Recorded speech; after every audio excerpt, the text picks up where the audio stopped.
Sick. All right, man. Welcome to the Mr. Bill podcast. Hey. Yeah, I don't think we've actually really ever had a in-depth chat before. Maybe we have at a festival or something. So I'm kind of stoked to pick your brain. I did a deep dive on your tweets earlier today, and so I got some questions. Good. Yeah, I mean, to be fair, I kind of gave up on Twitter a little while ago, but I was on there for a while, But yeah, thanks for having me on. I appreciate it. Yeah, I mean, maybe a good place to start would be for people who don't know you, which probably is very few people on this podcast, but just in case, maybe you can explain who you are, what you do, all that kind of stuff. So my name's Sandy. I make music under the name Seppa. I mean, I guess, how would I describe it? I kind of am interested in sort of hybrid genre electronic music, I suppose. I suppose the stuff I'm most well known for is you'd call it sort of fall into the halftime category or something like that. But I've made all kinds of stuff. I was involved in running Slug Wife while that was still going. And I also helped run Wonk Records as well. And then I do sort of mixing and mastering for people, teaching. And yeah, just as much music related stuff as I possibly can, basically. Nice. Yeah, so Slug Wife, it got kind of big here for a while. I remember maybe it was 2018, there was a lot of hype around it. Yeah. I'm curious, how did that collective come to be? Who was involved with it? Where did the name come from? And then I know recently you left it, and then I think the collective kind of disbanded. So I'm kind of just curious about the whole Slug Wife story. Yeah, I mean it was kind of partly that. So, I mean, I guess it was about 2017, 2018, I think was when we started it. And it was me and Cursor and Fiona. And we just kind of had an idea. I mean, we'd known for a little while that the majority of our audience was in the States. But obviously we were in the UK and hadn't been able to make it over. And there was various other people we knew as well, that we're making sort of similar-ish music over here, and we were well, it probably makes sense to rather than be all kind of doing it individually and it just being this massive individual effort, to actually just put everybody together, and then you can kind of put it all under an umbrella and share the audience and share the success that from that as well, and sort of lift everybody up together, So that was kind of the idea. And I think also as well, we were sort of feeling there wasn't really that many labels that were doing what we were doing musically. And also I think we were just kind of dissatisfied with the way that labels were kind of operating in the digital music world of does it really make sense to give away half of the money made to people that maybe are just sending a few emails out and hosting it on a Bandcamp that anyone can do or whatever, so we also kind of set it up with the idea of let's not really take much of a cut as a label, and just run it as a sort of collective of artists. We ended up taking a small amount as overhead just to cover some overheads in the end, but I think it was 10% or something. And and then everybody basically was involved in creating something to do with the label, whether that be music or merch or whatever, and then taking money from that kind of thing. So yeah, we kind of wanted to try and also set up something that was a little bit more sort of egalitarian, I guess. Something. Yeah, basically, yeah. Which was a cool way of doing it, you know what I mean? I think if I was to start something else, another label, I would do it that way again, because I think it everyone's a bit more invested that way, and you sort of you avoid someone playing this kind of management role, which I think can kind of get in the way sometimes of really cool stuff happening. So that was kind of the idea, and then that was the thing that kind of allowed us to get US visas to start coming over to the States and playing shows and all that kind of thing. So it really kind of did what we wanted it to do, you know what I mean? And then 2019 I think was the year when most of us were able to come out. So that was like a really, really busy year. But then obviously 2020, it just kind of like everything got killed. So yeah. And then like after that point, I think it just never really quite like fully recovered, you know, in terms of like the excitement that we had for it. And we all just started going off in different directions in terms of what we wanted to do. So, I mean, you know, I just kind of left it because I wanted to move on to new things, and didn't really want to be tied to it anymore. And you know, I think the general consensus from the label in the end was like, well, why keep kind of limping along with something that feels like it's sort of lived its lifespan, you know what I mean? Yeah. It's much better to just sort of say, that was cool, we're happy with it, let's just like draw a line under it and kind of move on. So yeah. So I mean, you know, we managed to do some really cool stuff with it, which was great. Nice. Yeah, where did the name come from? Do you remember where that how that started? It's a great name. I think me and Cursor had a tune called Slug Wife originally, which never got released, funnily enough. And then we were like, but the track was like not really quite like good enough of a track, I think, to go out. But the name was definitely a banger name, you know. So we were like, okay, we need to like keep this and do something with it. And like, I mean, you know. I mean, for a long time we were like, oh, we're just never going to say what it was. I mean, really, it was just like a play on like Thug Life, you know what I mean? Like a really sort of just like baked play on that, you know? But I don't know, let me just adjust this quickly. But yeah, so yeah, but it was just like, I think part of it was like we kind of wanted it to have a sense of like fun and sort of cartoonishness to it, I guess, because a lot of the like you know, like neuro sort of like scene in heavy air quotes or whatever is quite like serious. It's all like, oh yeah, this is super serious and like techie, like really sort of dark and, you know, also quite like macho kind of music, you know, and I think we kind of wanted to put a bit of a like sort of ridiculous spin on it, because I just think that, you know, as much as like music can be dark and brooding and serious and really hyper technical and all of that stuff, like you're also making music that people are like going to have, you know, they're going out to a party to like have fun, you know. So it's like good to acknowledge that it's also kind of fun, and it can be a bit silly and stupid sometimes, and kind of like it can, you know, it can make you totally like it can make you feel something intense, but it can also make you laugh and, you know, all of these things. So yeah, I think we just kind of wanted to like separate it a little bit from like the rest of the pack, I guess. Yeah, I feel like that more like jovial vibe is becoming more of a thing in genres that have historically been purely kind of very masculine and serious and kind of macho, like you said. Yeah, and I like it. I think it's a better vibe for sure. Like you go to some of these rhythm people I see, like there's like some shit I'll see that pops up on my Twitter. It's like some rhythm artists, and like all of their visuals is like people getting fucking shoveled into trenches and like just gory, like horrid shit. And I'm like, why would anyone want to fucking use that as their visuals? That's disgusting. I mean, I guess like it curates a vibe, but but is it a vibe you want to like want to be? Yeah, in, exactly. I mean, I think like, you know, it's I don't know. Yeah, I mean that's like intense. I think you just kind of end up like, you know, I guess that's going for like a shock factor thing, right? Of just like, oh yeah, this is so extreme, you know. We're like the in crowd that like, you know, are willing to like go along with this thing and be like, yeah, this is like dark shit or whatever. Did you follow that Vulgar thing on Twitter from Lost Lands? So there's this rhythm act called Vulgar, and they do this. They like have footage of just like the most horrific shit as their visuals. And they accidentally played some legitimately real Holocaust footage at Lost Lands on the big LED wall during their set, and they copped a lot of hate for it. Yeah, I mean, understandably, and that seems like a reasonable thing to cop hate for, you know. Yeah, they said it was an accident, and that they accidentally.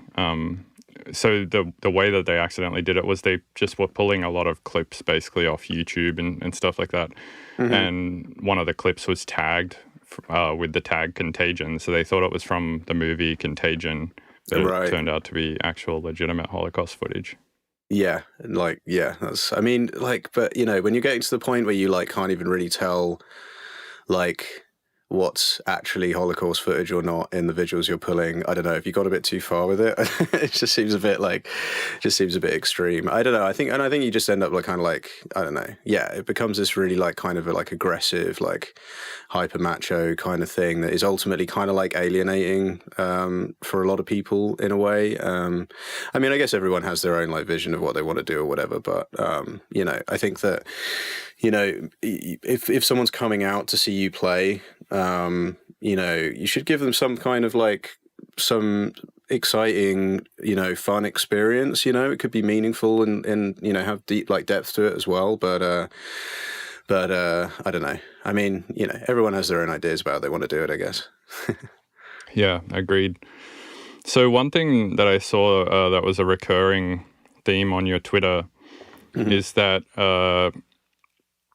you have a lot of tweets about, I guess, the current like life cycle of music and how there's a lot of pressure to release music as regularly as other types of social media posts that are happening right now. You know, like influencers who every day are like making a post like, hey, now I'm here and now I'm here. Or, you know, people making YouTube video essays or, you know, stuff like that. And it feels like there's now this pressure, which I agree with you on, that there is a need to release music on like, you know, a weekly basis or a monthly basis or something like that. And quite a few of your tweets were alluding to that you don't really agree with the fact that music should be necessarily written and released on this cycle because it maybe corrupts the artistic integrity of it. Is this still a stance that you take, and where are you with that right now? Yeah, definitely.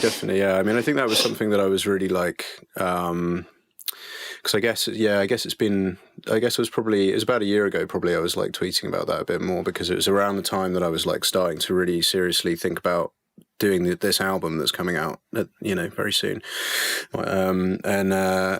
Yeah, it was kind of like on my mind a lot, I guess, because I'd been kind of going through a phase of like being a little bit sort of lost myself in terms of what I was trying to do with music and stuff. And like, I guess maybe feeling a little bit disillusioned because there's a lot of pressure to be more like an influencer than anything else. Pardon me, which is, it's... I don't know. I think sometimes, like for some people that they just kind of work like that, and that's fine. But yeah, it was kind of really on my mind because I was like at this point where I was like, okay, I haven't really like released much music for a while because I had a kid and I had a lot of stuff going on that was like making it quite hard to really focus for like long periods of time. So.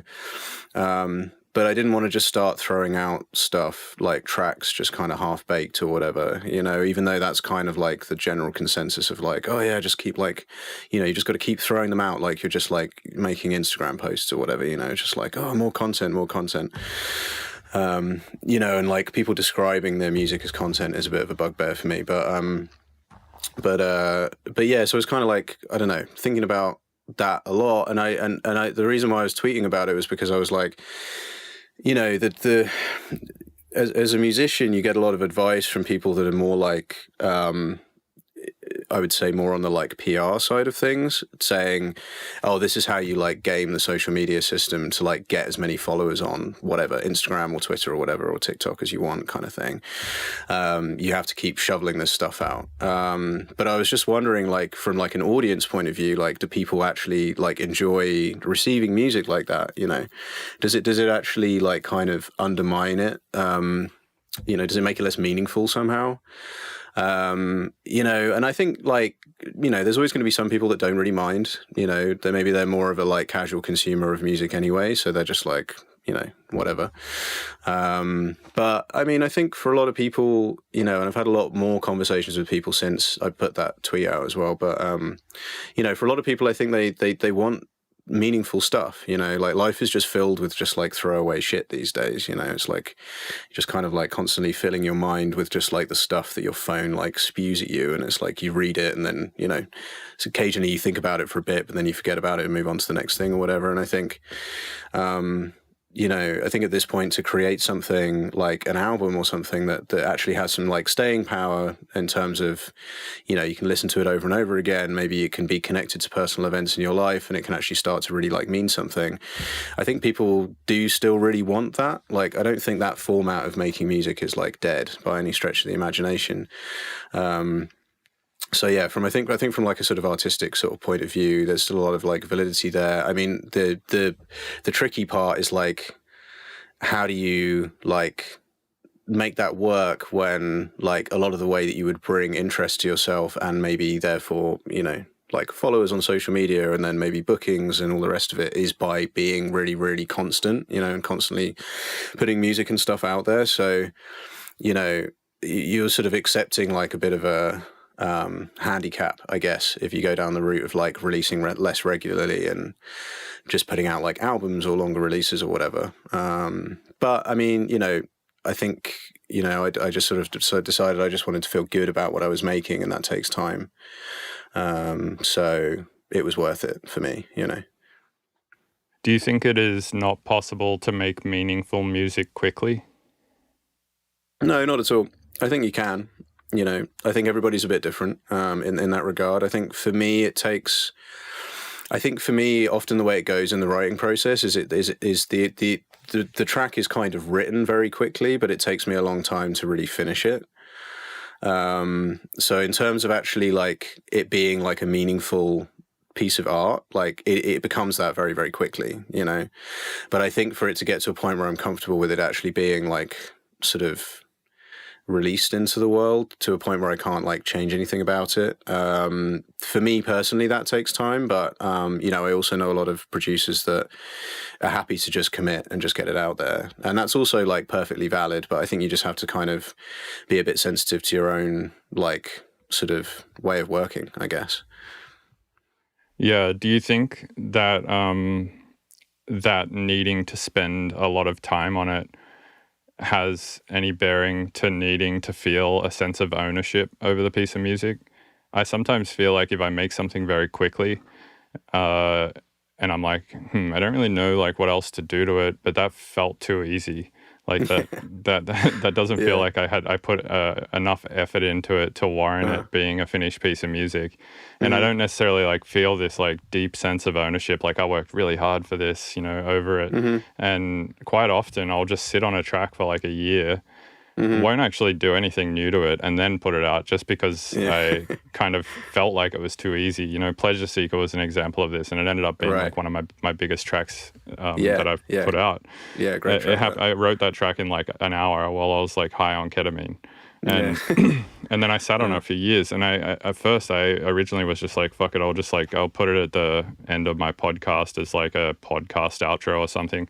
And then people kept asking about it, being like, what's that podcast outro tune, what's that and then I finally put it out and people really connected with it. And so do you think there's a sense of that going on? I think that's part of it. I think it's hard to let go of stuff sometimes as well. Like, the point of no return being like releasing it. I mean, there's like some of my favorite music I've written has been like made really quickly, actually. And like, I haven't had to like intervene too much later. So, and I think there's a lot to be said for like working like that when you can. But, there's like, this next album of mine, I mean, there's some tracks on there that I wrote in like, basically one session and then maybe like tooled around with it a little bit more. Maybe there's like, every time I reopen the project, I'll just like save a new copy or whatever. And maybe that only got up to like six saves or something, which is like not very much for me, And then there's other tracks on there that got up to like 50, plus. So I don't think like the amount of time that you sink into it has a bearing on like the quality of the idea or like the outcome. It often has the opposite, right? Yeah, you can overcook it sometimes, But I've definitely like, I used to just like write stuff and then just kind of be like, that's it, that's what the track is, and then like not really want to like mess with it too much. And I've definitely like discovered the benefits of like taking a little bit of time with it, and like quite a few of the tracks on the album, I would like write and throw a load of stuff down in the project, and all the core ideas are there. But then I was like, come back to it later and actually kind of rearrange quite a lot of it into something that was just way more like concise. I mean, I was going through all the tracks earlier actually, and like because I was like registering them with like PPL or something, some like performing rights organization, and most of them are like between 3 and 4 minutes long, because like I just sort of went through a process of just like trying to like compact them into like the most like concise version of like that idea possible. And usually like the first sort of iterations that I kind of like spat out of that track had way more kind of like filler in them and stuff, where you're just kind of like in the moment and everything's new and you're like, oh yeah, that's cool, that could go on for a bit longer or whatever, you know. Yeah, and like one new bass sound for some reason justifies like a whole 32 bar drop now. Yeah, exactly. And then like you come back to it later and you're like, wait, that doesn't really make sense.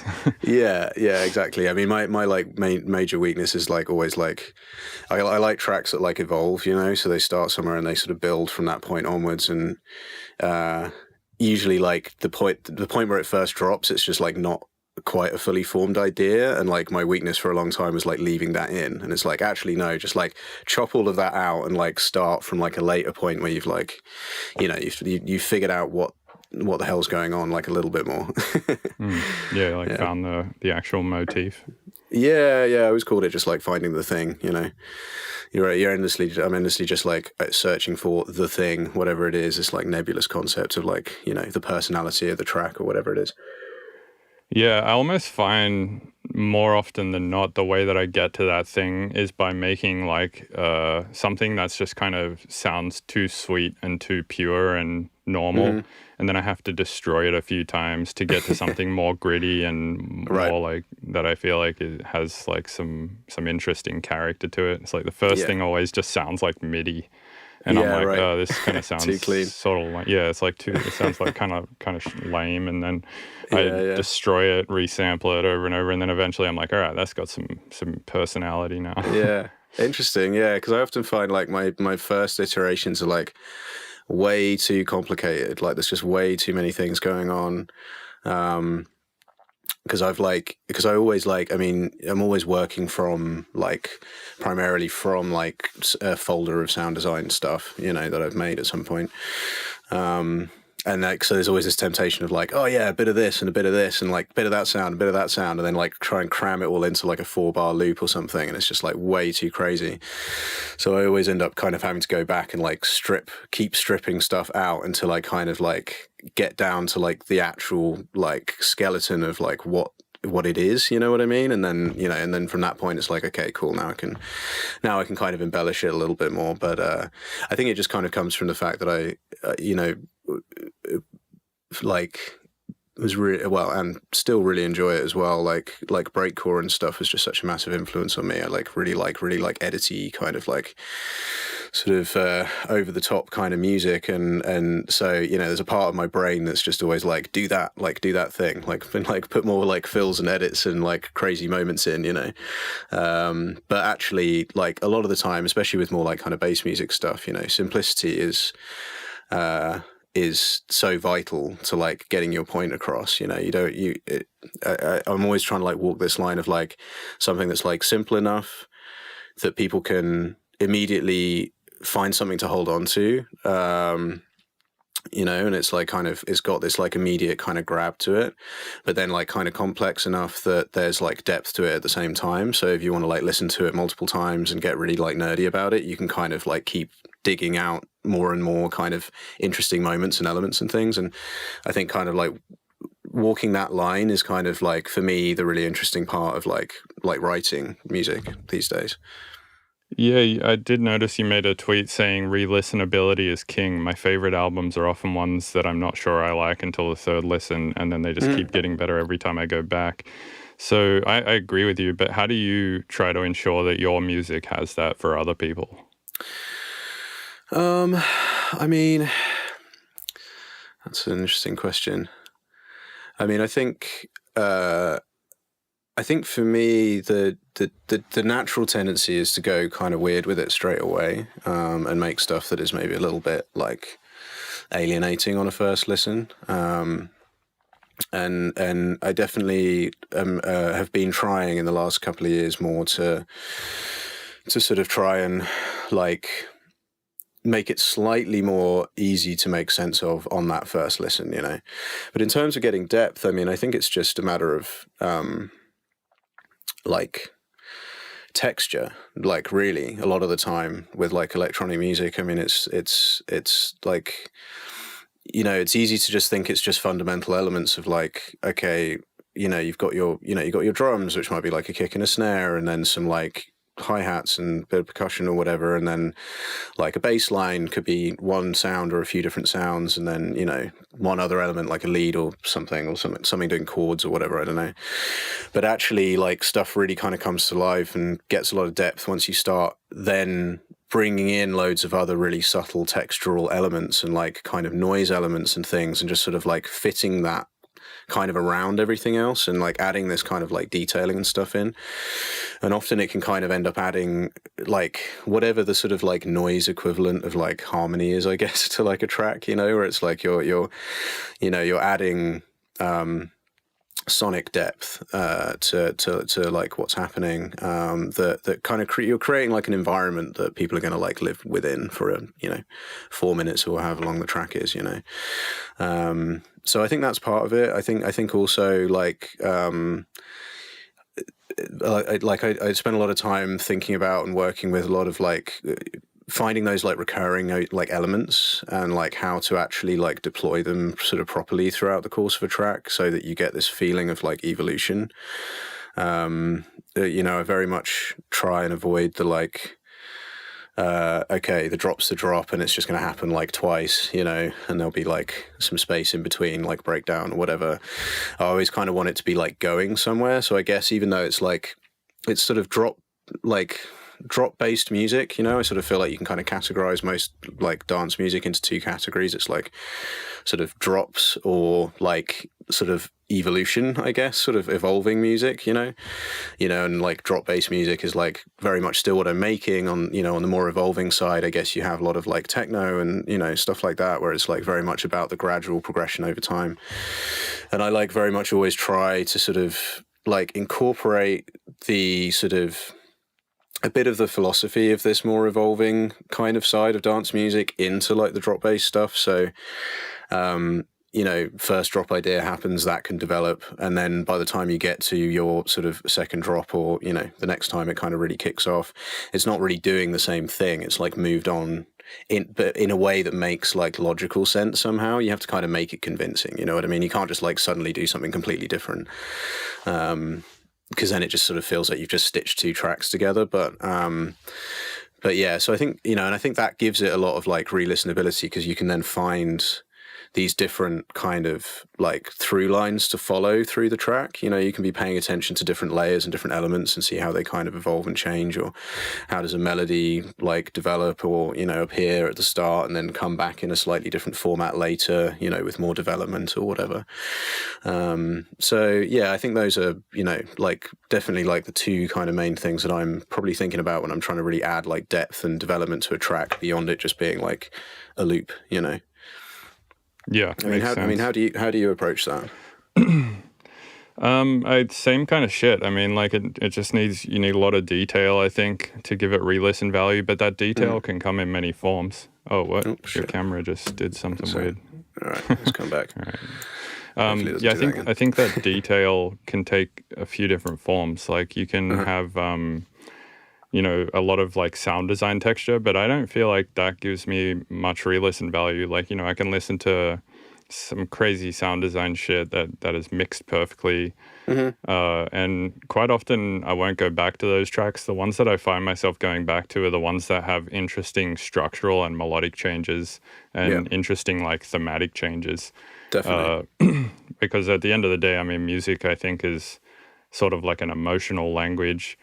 It's almost like the base, the closest I think that we have to an emotional language, maybe alongside some visual art as well, depending on if somebody is a more auditory or visual person. But yeah, I find the stuff that I keep coming back to is the ones where there's like some melodic twist in the middle of it, or like some subtle like riff that happens that ties a thing into another thing really cleverly, or something like that. Because that's the stuff that on that first listen I'm listening to, going, yeah, whatever, and then I'm like, whoa, what the fuck? Like, that piques my interest. What was that? Yeah, well, because it hits you like on an emotional level. I mean, I did like years and years ago, I did like a music degree, and then I did a music masters as well in like contemporary music, which is very much all like really experimental, like,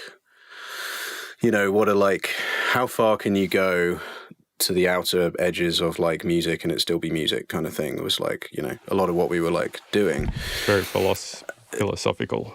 Yeah, massively. Most of it was like really more about like, and what I kind of took away from it was like mostly like how you think about music. It wasn't really so much like, oh, we're like learning to use like, a DAW or a studio or whatever. It was like, no, like conceptually, like how are you thinking about like composition and, what is music? Why does it do what it does to us and all that kind of stuff. Where is the line for you? Like, out of curiosity, where is that line where it stops becoming music for you?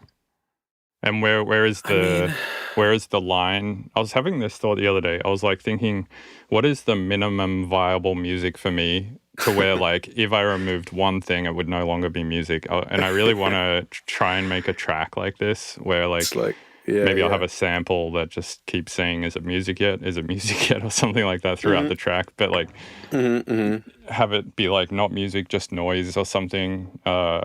And then add one thing, still not music, add one more thing, and then it's all of a sudden it's music. But then if you remove that one thing, it's no longer music. Like I'm really interested in finding that that line to where I have the minimum viable piece of music for me, to where if I touch anything, it's no longer music. Yeah. Like the most minimal thing of all time. It's kind of... It doesn't necessarily have to be minimal, but it needs to be the minimum viable thing to be considered music, Yeah, I guess sort of, definitely. I mean, it's kind of like, I don't know that I ever really figured out the answer, because I guess on the one hand, my initial feeling was like, well, it's about like, is it just about the intention that's put into the making of it? But then I don't even think that's the case, because I think I think it's more on the receiving side, really. You know what I mean? Like you can listen to, I mean, it sort of just depends on how your brain reacts to it. You know what I mean? Like I remember when I used to live in London, go out like clubbing a lot and stuff, go to various different parties, go to like some like crazy breakcore party in London and listen to just like 200 BPM, like, drums and kick drums and stuff all night. And on the way there, you're sat on the train and you're just like, oh, this is just like train tracks. Like, and then on the way home, like it sounds like breakcore. On the way home, it's like, it's like the coolest thing you've ever heard. Your brain is organizing it. Did you take acid at these parties? I have done, yeah. Because I've had this exact same experience. I've taken a train to a breakcore party, took acid at the breakcore party, and then on the way home, the train sounded like music. Yeah. But I don't know if it was the acid or the constant exposure to the breakcore, or probably a combo of the both. I think it's a little bit of both. I think it's not just acid that has that effect, but I think it's also just like, you go and like do 8 hours of this stuff. Like it's sort of like, your brain sort of like acclimatizes to it or whatever. But I guess like, I guess what I was sort of trying to say is in a way that like music is like almost in the eye of the beholder, really. And it just depends on how your brain is taking it in and reacting to it, that can make something that can seem like noise, seem musical. And even then noise can also be music. I never really like quite figured out exactly where the line is, but I mean, I think my sort of takeaway from being in like a really academic kind of sort of world for a bit was that actually you can be very like intellectual about music, but you're kind of like, in my opinion, kind of missing the point a little bit. And from that point, I was like, actually, I don't really want to be doing this particular side of music. I want to make music that is more like viscerally sort of human, I guess, in the sense of like, it just gives it just gives you an immediate emotional reaction without like the need for like an explanation of like a process or like a, you know, like a concept behind it or like anything like that, you know. And for me, that's the power of music, is like you shouldn't need to explain it with anything other than just the music being played to you. You know what I mean? Like, sure, if you want to like talk about it more, that's cool, but like it shouldn't be like a prerequisite to enjoy. You shouldn't have to. You know? It's kind of like you shouldn't have to explain why a joke is funny. It's right. It should just be funny. Exactly.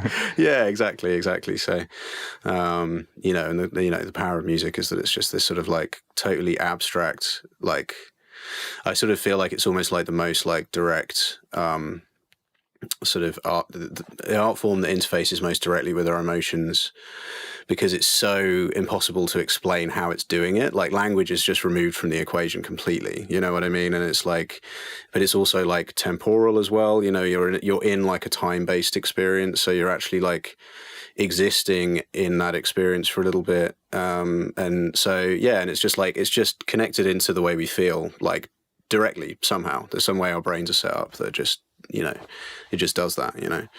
And that's really interesting, you know, because it's like, you know, what are you going to make? You know, I can also make something that's like, you know, very emotional to me, and I think other people can feel the authenticity in it, but they're not necessarily going to interpret the same emotion from it, you know. But it might also end up being really emotional for them in a slightly different way or whatever. Yeah. So I think, you know, I always want to try and find, you know, prioritize like, you know, the emotive quality over like the technicality.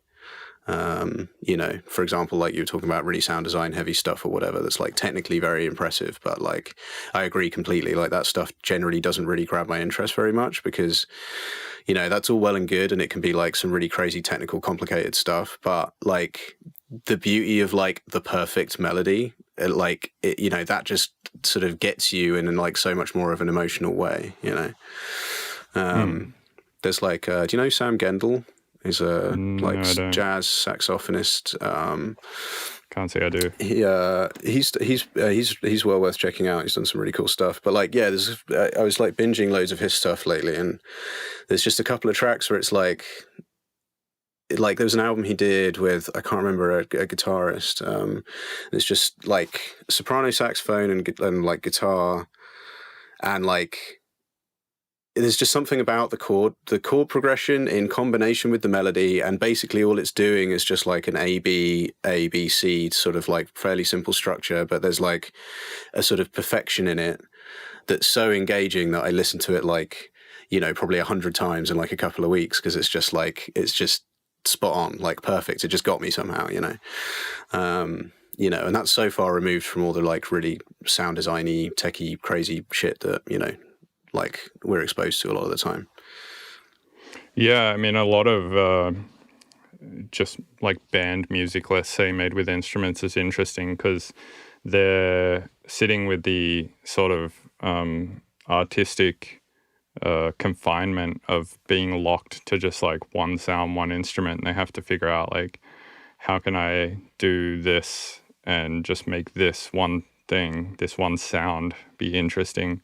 Whereas I guess we're a little spoiled as producers. We have access to every sound, every instrument. Maybe we don't quite have the articulation that somebody has with an instrument, but yeah, I think that sometimes you can quite easily get sucked in by the sort of technological possibilities and end up with either option paralysis or just sort of constipating your project to the point where it just sounds like this, too much interfering with each other. Yeah, definitely. I think you know, I played a lot of saxophone growing up, and part of the reason why I moved over to like producing a lot more was because I liked the fact that I could kind of do anything. And I think at the time I was like, felt like, you know, saxophone is like one note at a time. You know, you've got like just a couple of octaves, 2.5 maybe. You know, it was like, oh, this feels really like limited compared to like all the stuff that I can do on a computer. And I think like actually the older I've got and the more music I've made, the more I've started to really appreciate like limitations around what I'm doing. And it's like actually kind of an essential part, I think, for me now of like being creative is like, I need to set some like outside boundaries around what I'm actually kind of using. Otherwise I find it very, very hard to like make a decision in the moment of like what I'm working with. And you know, it's yeah, I think like you said, it can be sort of option paralysis. It can be like just that, you know, it's almost like too free sometimes in a way. I mean, I still very much like work a lot of the time. I'll spend a load of time doing sound design sessions and bouncing it all to audio, and then a lot of the time I'm working from those like recordings, and part of the reason why I still do that is because it confines me in terms of what my like materials are. So, you know, I have to just like try and find something with what's available, you know, out of this folder of stuff. And for me personally, I find that constraint quite like helpful. Whereas if it's like, oh, okay, I'm just going to put everything in as MIDI and then like try and program all the sounds or whatever, like for me personally, that's like too open-ended. You know, I just get lost like really quickly being like, well, it could be this or this or this or this or this or this or this. And it's like, then I end up not doing anything, you know? Yeah, the reason I like to start with MIDI is because quite a lot of the time when I start with audio, I will hear a melody or hear like a rhythm or something like that, but it's just way too difficult to get that out of the piece of audio that I'm working on. And so it will influence me too heavily to go to more of like a monotonic, like single note type thing. Whereas if I start with MIDI, I'm more likely to play with notes and rhythms and turnarounds and all that kind of stuff, which is sort of my only argument, I guess, for starting that way. But I also do agree that you do need creative limitations. I think having zero creative limitations can get you stuck in just going around in a circle and getting nothing done for sure. Yeah. And there's many ways you can do this. Like I think one of the best creative limitations is time. Like for example, I found during the pandemic, it felt like I had just unlimited time, and so it would take me so long to finish music. Whereas now when I have shows, I'm like, oh, I need to get this done by the show. So I have like, you know, 3 days, 4 days. And so I just kind of like force myself to do it. And I don't think that the result is any less good than spending an unlimited amount of time on it. But totally. Well, there's that old saying, isn't there, of like, if you want something done, give it to like a busy person, you know? And it's like so true, you know? I mean, I found... Or a lazy person, because I'll find the easiest way to do it. I mean, I definitely found the same thing. Like because I mean, you know, I had a kid like a couple of years ago, you know, I've got a 2.5-year-old daughter, and like, if you want more of like a time crunch on your life, there's nothing more extreme than like becoming a parent, you know? So it's like, you know, I had to basically sort of like, sort of accept the fact that like, oh, I can't just like mess around with this stuff all day now. Whenever I feel like it, you know, it's like, no, there's like set times when I can actually get stuff done. And if I don't use that time, then I'm just not going to write any music. And actually found it to be like really conducive to being like really, really creative. I mean, we actually had a like Chalky came and visited, like, when was it? It was in January. We booked out like a week where we basically he brought up all of his kit, and we were like, okay, we need to write like a new like album together, sort of more on the like kind of jazzier side of things. So we had like like 5 or 6 days where we were like, okay, we can just be in the studio every day kind of thing. But we knew like he lives far enough away that it's like not easy, you know, to like just get together whenever. So we're like, right, we have to like make the most of this time. So went in with like a mentality of like, okay, well, like most ideas that we start, we're basically going to start a timer and work on it for like an hour and then save it and like move on, you know. And there's a few that we did for a bit longer than that. But I mean, I think at the end of the week, we came out with like 18 tracks or something, and like a load of jams and like other bits and pieces, because we were like, you know, really militant about like time is precious. So we have to like make the most of it and like make sure that when we're in here, we're like focused as possible and, you know, always creating and always working towards creating and stuff, not like getting trapped in anything. If we ever felt like, you know, and it's something I do with my own writing a lot as well, of like the point where I get stuck in a loop is like the point where I go like, all right, like shelve it for now and then like start something else and, you know, come back to it later and see whether I still like it or not. Maybe I'll get another spark later or whatever, but, you know, really try not to get like bogged down, I guess, in like one thing, because that might not be the best idea that you have that day, you know. It might just be the thing you did first. So yeah, you just got to keep moving with it, really. Yeah, no, I agree. So that kind of goes almost against the idea of the quality over quantity idea that we were talking about earlier. Mm. So I'm curious, where is that line for you? Like, you were saying that people, like, I think you asked a question on Twitter, something that was like, I can't remember exactly what the question was, but it was something along the lines of like, do you want content more often from artists, or would you prefer content less often, but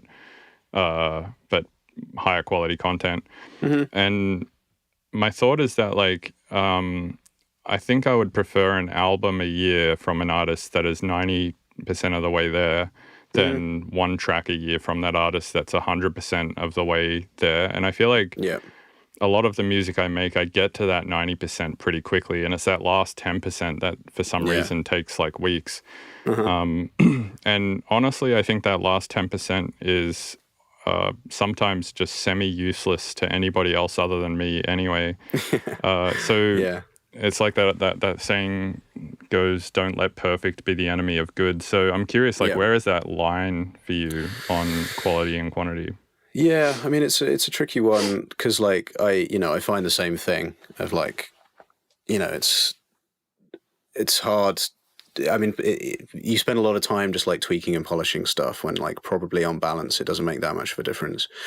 I mean, I think I shoot for like quantity when I'm like generating ideas. So I was really like with this next album, I was really like kind of organized because I was like, okay, I have to make this. I decided to take like a year to do it. I was like, I have to make it count. So I had like a couple of months where I was like, okay, now it's about quantity of ideas. So like all I'm doing is just starting things and just keep starting stuff and don't worry about ever like developing or finishing anything. Just kind of keep starting and starting and starting. So that's like absolutely quantity. And then the quality part kind of comes in with like the curation later, I think. So then there was like a phase where I was like, well, now I have a folder full of stuff that I've started. Like, now's the time to go in and pick out the best ideas, I guess, and actually really flesh them out and kind of like turn them into like a quality outcome that isn't just like a sort of like quickly thrown together idea kind of thing.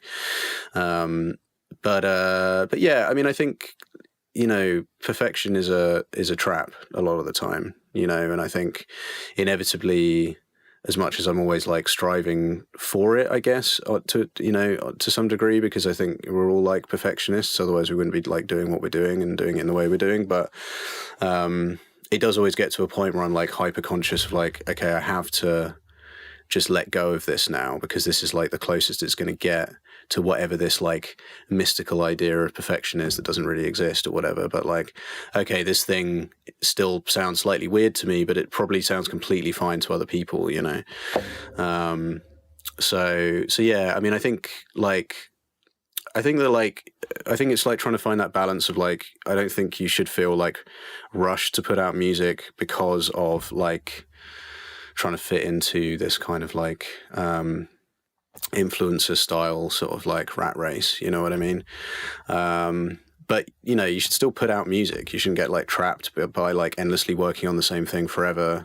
It's not good for you. It's not good for you, and it's not good for anybody else because they don't hear anything, So it's like trying to find that balance basically, and it can be tricky. Like, I mean, I remember like a few months ago, as is always the way when you're like working on some like body of music, you get to a point at least once, probably multiple times, where you just think it all sucks and it's all just like complete crap. Yeah, so it's time to take a break. Yeah, totally. And like actually I ended up getting a friend of mine over, a good friend of mine who's like a big music listener, but like not a music maker, And I just like sort of shoved him in the studio and like played him the whole thing. And I left the room. I was like, I'm just going to go and do something else. Here's like a cup of tea and everything's set up, like, listen through it or whatever. And like, he really enjoyed it, and like him coming out and being like, oh no, I really enjoyed that, was enough outside perspective for me to be like, okay, clearly like it's just my perception of this that's like fucked. You know, it's not like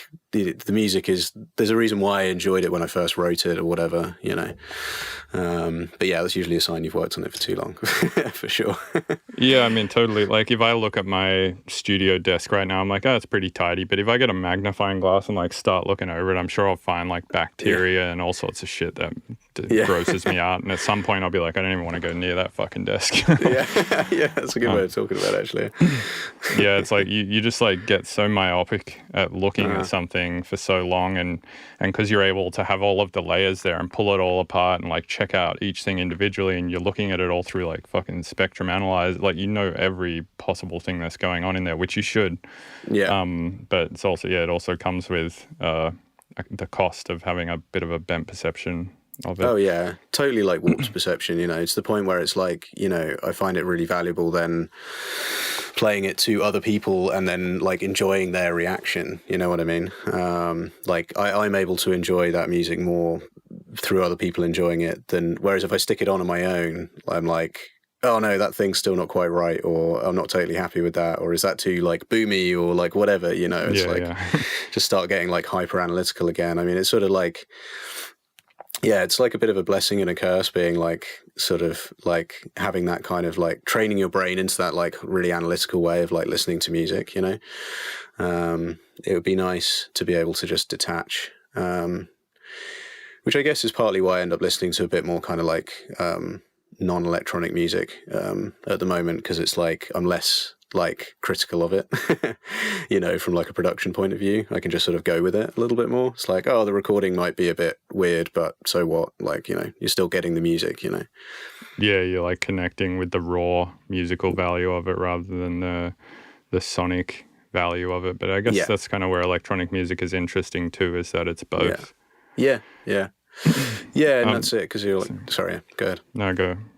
Well, I was just going to say, because you're just kind of like, with, you know, you're playing like a sound system, you know, really.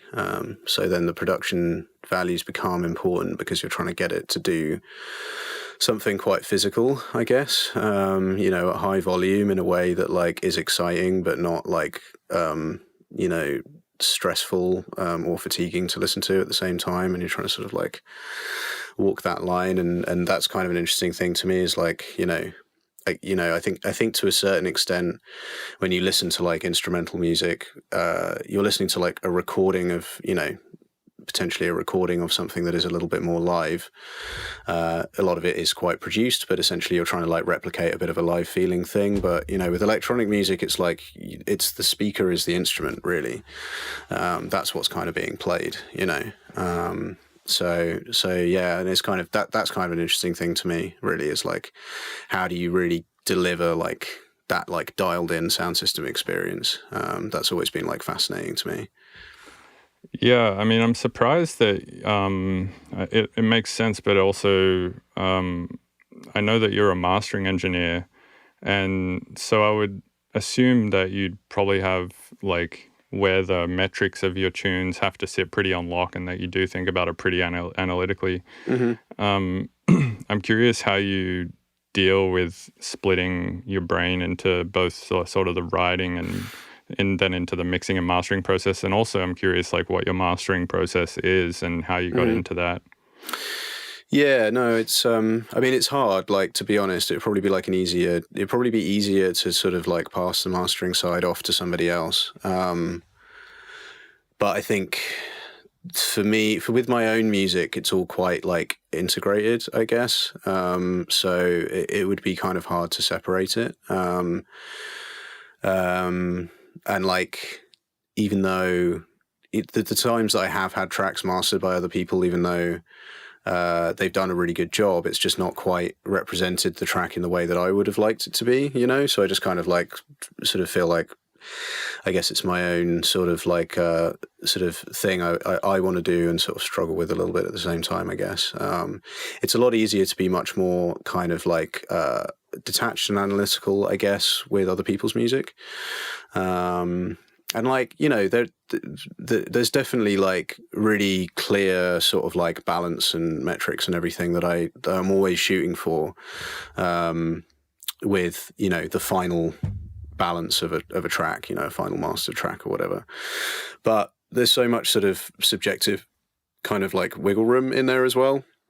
And, you know, I think that's kind of, I guess kind of the tricky sort of bit with your own music is you can always keep going back to an earlier point of the process and be like, oh, maybe I could just tweak that little thing in the mix a bit, you know, maybe that bit should be a bit louder or whatever, you know.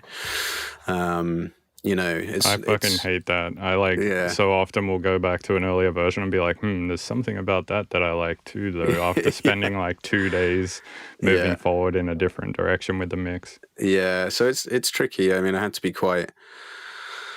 it took a while to get to a point where I was like, okay, I've got like, you know, basically pre-masters that I'm happy with of all of these tracks, that I can just sort of like tweak now as like a, you know, as a bundle. Because I think to a certain extent on the mastering side of things, what you're really trying to do is like make it sort of competitive, I guess.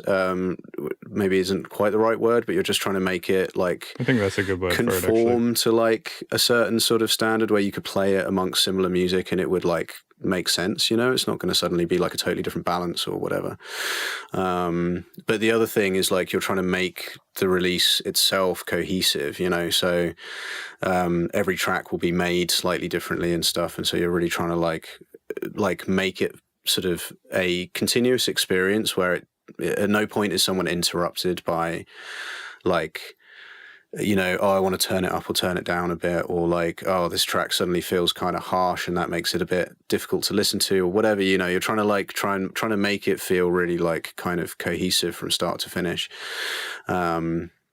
So there's obviously like kind of, you know, technical things that you're doing to sort of, you know, especially with electronic music, to get it like loud enough and, you know, punchy enough and all of that kind of stuff. But like really the main part of mastering a lot of the time is like trying to, like sort of bring something to like a sort of conformed sort of like state where it's like that could be played in a mix with something else, and it would just hit like well enough, you know.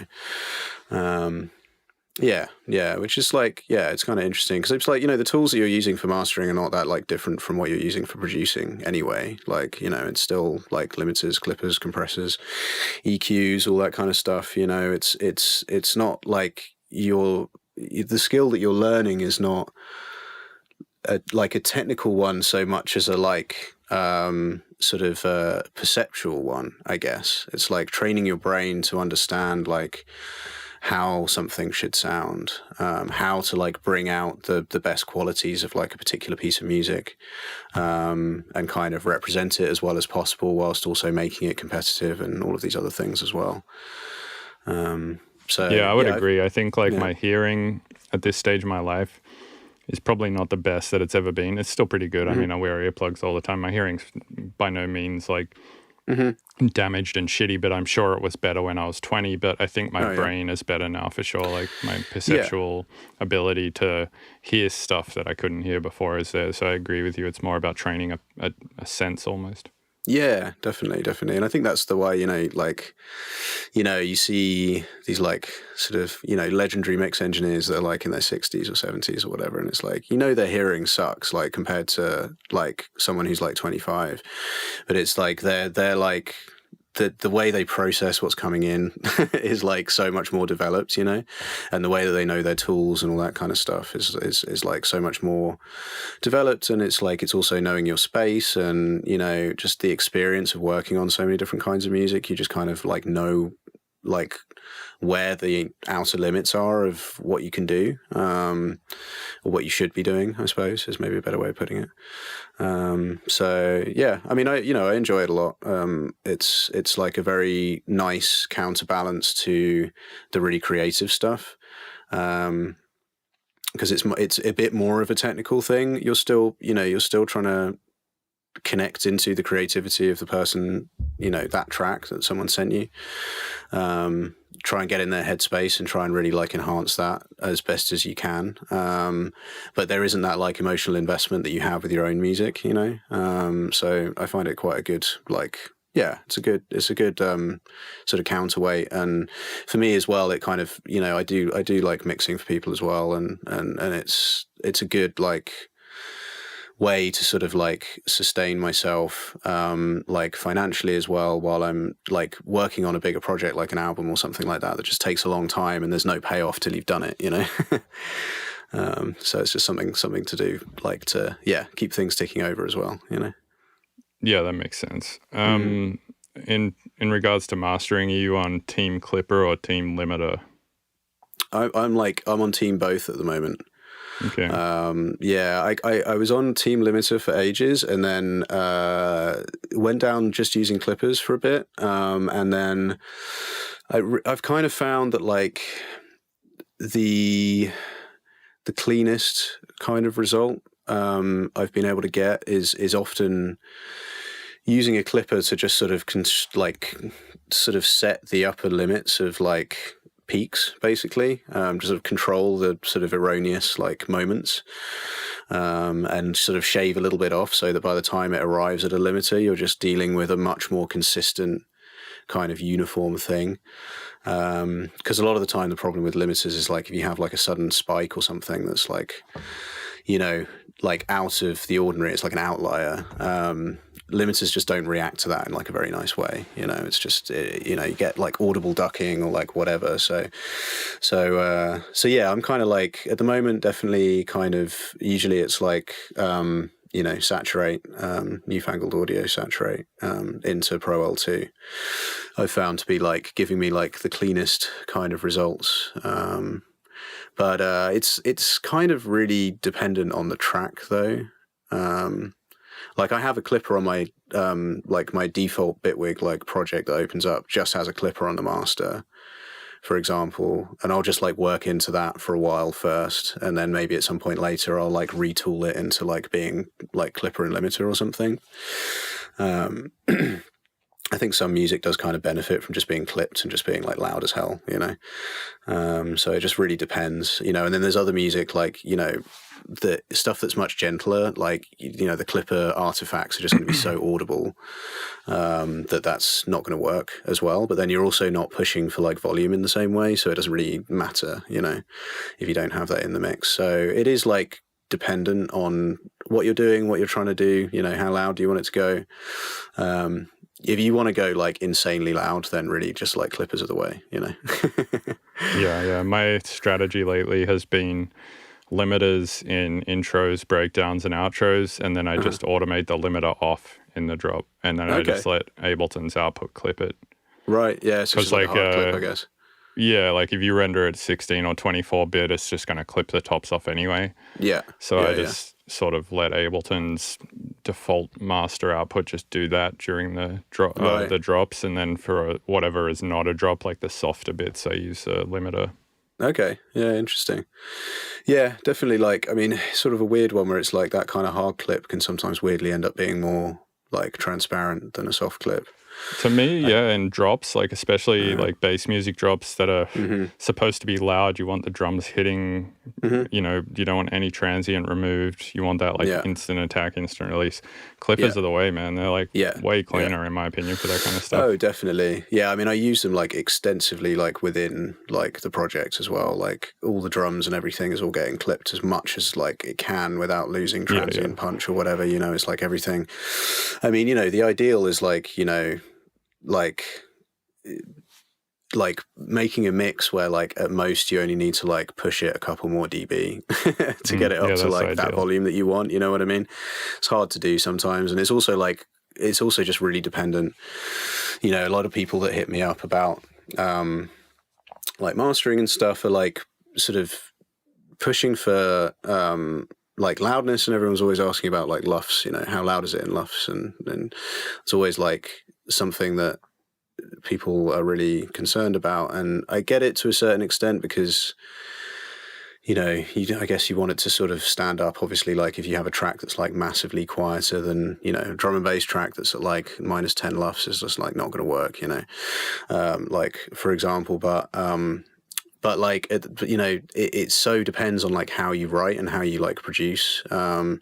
Like the louder that you want to go, the simpler it has to be, basically, because like the more layers you have, the more like harmonic information you have going on, the more audibly it's just going to distort when you like push it really, really loud. So, and you're trying to, you need to start being really, really like meticulous about finding like the most sort of efficient, like sort of ways of creating sounds with like the minimum extra kind of like gunk that's going to like cause you issues when you start to push it really loud. So, if you listen to like a lot of like, I don't know, really loud sort of like, I don't know, noisier stuff, for example, and they're like absolute wizards at it. But like, a lot of the time there's not more than like a couple of things playing at once, really, but it's just very cleverly like composed to give you that, that feeling of like more stuff is happening.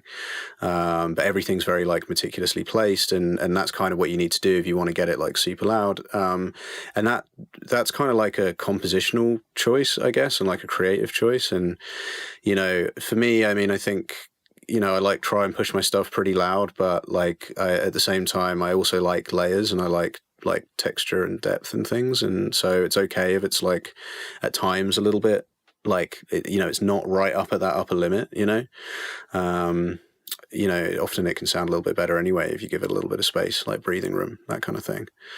But like every track's different, every genre is different. Even just different artists are different, in terms of like what they're comfortable with. Some people want their stuff to breathe more. Some people just like, just slam it. Just want it to be like loud and aggressive, Yeah, it is interesting that the volume that tracks generally are these days influences the writing process a lot as well. I find like often, like you said, the musical idea almost can not be as complex if you want it to be -3 LUFS. Like it has to be a specific stuff happening at specific times to make that happen. Yeah, and exactly. It does come at like a musical cost as well, almost. Yeah, sort of interesting. It's like the musical end result of like the loudness war, I guess. Right. Cool. Well, hey man, I appreciate you taking the time to chat. Where can people go check you out? Yeah, no, thanks for having me on. So you can find me on like mostly posting on Instagram these days. And, like I guess Bandcamp, I always try and point people at Bandcamp because,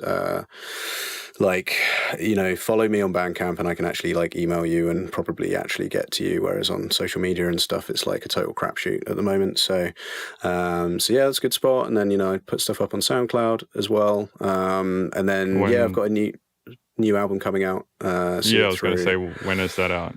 So that's out May 3rd, which is like, so I don't know when this recording is going to go out. May 3rd. So that's 2 days. This recording will not be out in 2 days. So by this time it will already be out. Cool. And people should go get it on Bandcamp. Yep, see it through. Yeah, it's on Bandcamp. That's like the preferable way to get it. It will be in other places as well. It'll be on streaming places and stuff. But if you really want to support it, then Bandcamp's definitely the way. Thanks for having me on. Appreciate it. Yeah, man. Cheers. Yeah, nice one.